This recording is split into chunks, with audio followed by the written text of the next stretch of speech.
अल्हम्दुलिल्लाह कि अपने मुल्क के लिए हम अपनी फौज के साथ खड़े हैं, हम इंडियन आर्मी के साथ खड़े हैं। 1 अरब 30 करोड़ लोग अपने मुल्क के खातिर जान ले भी सकते हैं, जान दे भी सकते हैं। अस्सलामु अलैकुम वरहमतुल्लाहि वबरकातुहू। दोस्तों, उम्मीद है आप सब खैर आफियत से होंगे और अपने घरों में खुशहाल होंगे। अल्लाह तबारक व तआला आप लोगों को ऐसे ही खुश रखे, शादो आबाद रखे। दोस्तों, आप सोशल मीडिया के ज़रिए देख ही रहे होंगे कि देश के हालात किस तरीके के हो गए हैं और कैसे कैसे मामले सामने आते रहते हैं। जी हाँ दोस्तों, ऐसे ही हालातों को देखते हुए कश्मीर का मामला भी सामने आया। इसी को लेकर के मुफ्ती साहब ने एक बड़ा ऐलान कर दिया है कि हम देश के साथ हैं और किस तरीके से हमें और क्या करना है। क्या पैगाम दिया है मुफ्ती साहब ने, ये पैगाम सुनना ज़रूरी भी है और आगे तक भी इस पैगाम को पहुँचाना भी ज़रूरी है। जी हाँ दोस्तों, आइए बगैर देरी के शुरू करते हैं और सुनते हैं मुफ्ती साहब का पैगाम। 1 अरब 30 करोड़ लोग अपने मुल्क के खातिर जान ले भी सकते हैं, जान दे भी सकते हैं। हम ये बर्दाश्त नहीं करेंगे कि हमारी सरहदों को पार करके आए और फिर हमारे मुल्क वासियों को सताया जाए। ये मैं उसको खुल्लम खुल्ला ये बताना चाहूंगा, ये कहना चाहूंगा कि वो अपने जहन से ये निकाल दे कि हमारे वतन के किसी भी हिस्से पर वो कब्जा कर लेगा या काबिज हो जाएगा। अल्हम्दुलिल्लाह, हम अपने वतन के लिए कल भी बहुत मजबूत थे और आज भी हम बहुत मजबूत हैं। अपने वतन के लिए मरने का जज्बा कल भी हमारे अंदर था और अपने वतन के लिए मरने का जज्बा आज भी हमारे अंदर मौजूद है। मैं ये कहना चाहूंगा कि वो अपनी नीयत को खराब ना करे और अगर उसने नीयत खराब की है तो अपने कदम पीछे हटा ले, इसलिए कि हम हिंदुस्तानी वो हैं कि जब हमारे मुल्क की तरफ गोरों ने आंख उठाकर देखा तो हमने उनको बर्दाश्त नहीं किया और हम सब कांधे से कांधा मिलाकर लड़े। हिंदू, मुस्लिम, सिख, ईसाई, हम सब ने कुर्बानियां पेश की और उन गोरों को अपनी मुल्क की 1 गज जमीन तक देना हमने उनको गवारा ना किया। हमने जब तक चैन का सांस ना लिया, जब तक क्या उनको हमने अपने वतन अजीज से खदेड़ ना दिया। हम जब तक सुकून से ना बैठे, जब तक क्या हमने अपने मुल्क को उन गोरों के कदमों से पाक ना कर लिया। आज हमारे इस अजीज मिट्टी पर अपनी नीयत खराब कर रहा है। वो चाहता है कि हमारे उस बॉर्डर वाले उस खित्ते पर कुछ काबिज हो जाए, आगे बढ़ने की कोशिश कर रहा है। तो कान खोल के हम तुझसे किसी बात में कम नहीं है और मैदान जंग में हथियार के साथ साथ जज्बात लड़ा करते हैं। हमारे जज्बात का यह आलम है अल्हम्दुलिल्लाह कि अपने मुल्क के लिए हम अपनी फौज के साथ खड़े हैं, हम इंडियन आर्मी के साथ खड़े हैं। अगर हमें इशारा मिले तो हम अपनी इंडियन आर्मी के शाने से शाना मिलाकर, कांधे से कांधा मिलाकर 1 अरब 30 करोड़ लोग अपने मुल्क के खातिर जान ले भी सकते हैं, जान दे भी सकते हैं। अपने मुल्क में किसी गैर को बर्दाश्त नहीं कर सकते। हम ये बर्दाश्त नहीं करेंगे कि हमारी सरहदों को पार करके आए और फिर हमारे मुल्क वासियों को सताया जाए, हमारा हक गस्ब किया जाए, किसी भी तरीके से हमें नुकसान पहुंचाया जाए। हम इसको कभी बर्दाश्त नहीं करेंगे। कान खोल के सुन लो, हम तुम्हें बता देना चाहते हैं कि तुम अगर इस तरीके से हमें दावत दोगे तो फिर हम पीछे हटने वाले नहीं हैं। और मैं अपने मुल्क के तमाम लोगों को कहता हूं कि आप मिलकर हमारी आर्मी का साथ दें, अपनी जबान से हर तरह से आप हमारी हुकूमत और आर्मी का इसमें सपोर्ट करें। हम अपने वतन की मिट्टी 1 गज जमीन देने के लिए हम तैयार नहीं है।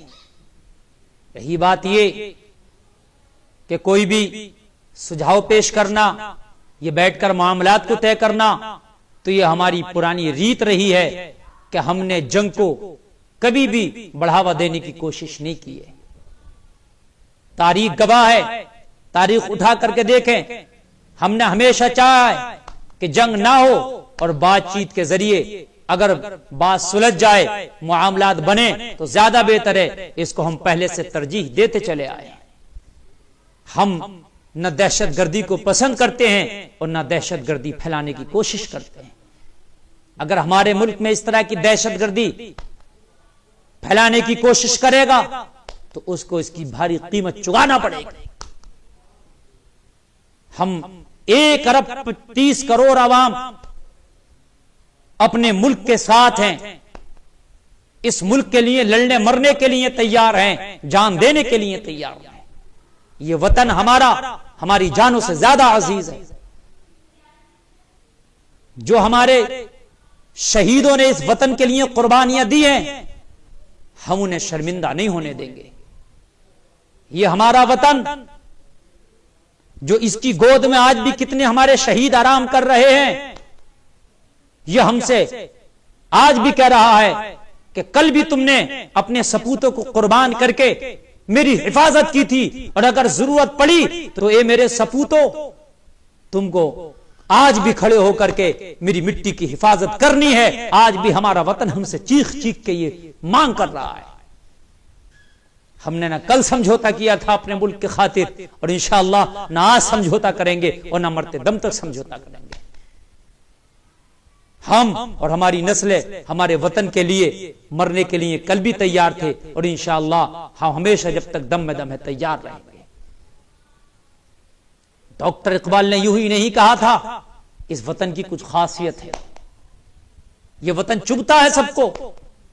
हमारा वतन सोने की चिड़िया है, ये सबको चुभता है। डॉक्टर इकबाल ने तभी कहा था, सारे जहां से अच्छा हिंदुस्तान हमारा, हम बुलबुलें हैं इसकी, ये गुलसिता हमारा।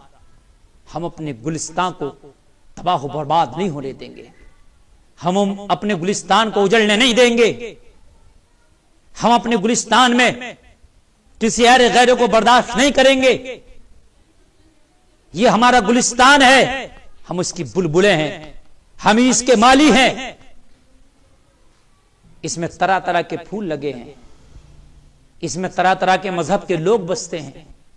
हमारे इस चमन की यही तो खासियत है, यही तो इसकी खूबसूरती है कि जैसे चमन में तरह तरह के फूल होते हैं, इसमें हर मजहब के लोग बसते हैं, तरह तरह के मजहब वाले इसमें बसते हैं।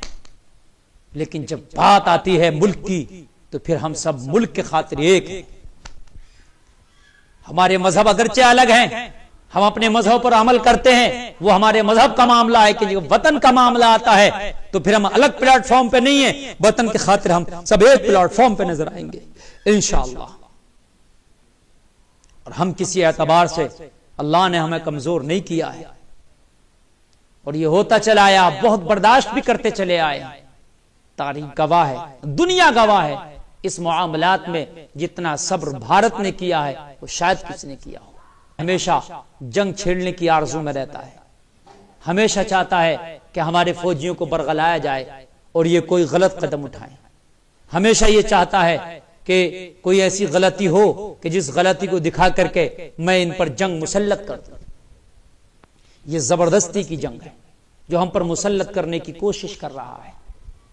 लेकिन खुदा गवाह है, वो चाहे डोकलाम की वादियां हो या लद्दाख की वादियां हो, हम अपनी जाने अपने मुल्क के लिए हर जगह पर कुर्बान करने के लिए तैयार हैं। कितना हम अपने मुल्क से प्यार करते हैं ये हमारा रब जानता है। हमारा वतन हमारे लिए कितना अजीज है ये हमारा रब जानता है। ये वो वतन है जिसके लिए बहादुर शाह जफर ने रंगून के कैद खाने में जब आखिरी सांस ली थी और उससे पूछा गया था कि कोई आखिरी ख्वाहिश हो तो बता, तो बहादुर शाह जफर ने रंगून के कैद खाने में यह जवाब दिया था कि मेरी आखिरी ख्वाहिश ये होगी कि मेरे वतन में मेरी बॉडी को, मेरी लाश को दफनाया जाए और मेरी जिस्म को, मेरी जो कब्र है वो मेरे मुल्क में बनाई जाए। और आखिर में कह के भी चले गए बहादुर शाह जफर अपने शेर में, जिसका खुलासा ये है कि बहादुर शाह जफर तू कितना बदनसीब है, तू कितना बदनसीब है कि 2 गज जमीन तुझे कुएं यार में यानी अपने वतन अजीज में दफन होने के लिए ना मिल सकी। हम तो मरने के बाद भी आरज़ू ये करते हैं कि अपना वतन ना छोड़ेंगे, तो जब जीते जी अपना वतन का टुकड़ा या हिस्सा हम कैसे छोड़ देंगे। उसी रंगून के कैद खाने में बहादुर शाह जफर ने कहा था, ये जिंदगी अगर अपने वतन के लिए कुर्बान होती है तो हो जा। जिंदगी की हकीकत तो यह है कि उम्रे दराज मांग कर लाए थे 4 दिन, 2 आरज़ू में कट गए 2 इंतजार में। अल्लाह ताला हमें अपने वतन अजीज की खिदमत करने की और इसके लिए मर मिटने का हमारे अंदर अल्लाह जज्बा पैदा फरमाए और हमारे मुल्क, हमारे वतन अजीज को अल्लाह ताला हमेशा शादो आबाद रखे।